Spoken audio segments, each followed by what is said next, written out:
Hi guys, meron tayo ditong Fuji Denso model MM22BL.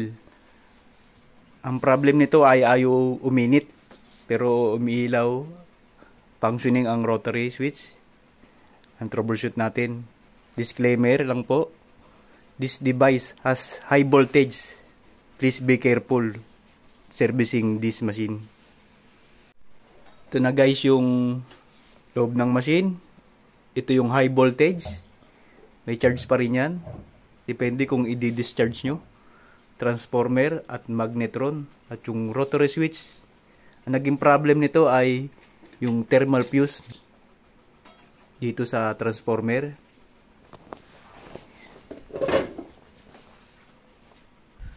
Nakita ko na tanggal or putol.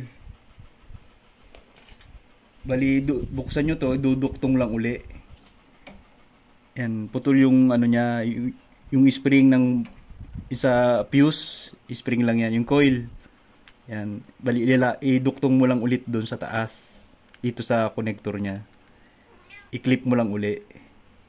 Kaya ayaw nyong uminit kasi putol nga po. Yan, iduktong lang doon, tapos ibabalik natin, tapos testingin na.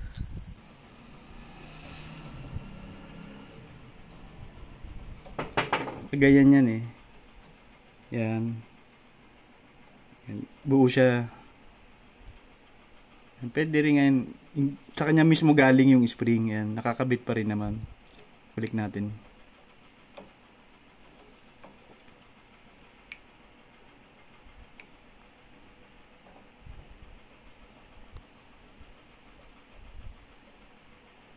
Tapos kabit natin dito.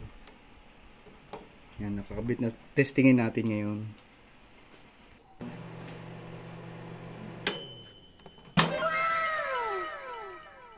Yun, minute na. Ay, minute na. Ay, musok-usok na. O, kaya naka-open niya kasi tinesting ko pa. Ay, no, minute na. Musok-usok na. Mainit na. Doon nga lang talaga sa terminal ng fuse na yun. Yung spring. Ang galing! Ang galing! Maraming salamat sa panonood.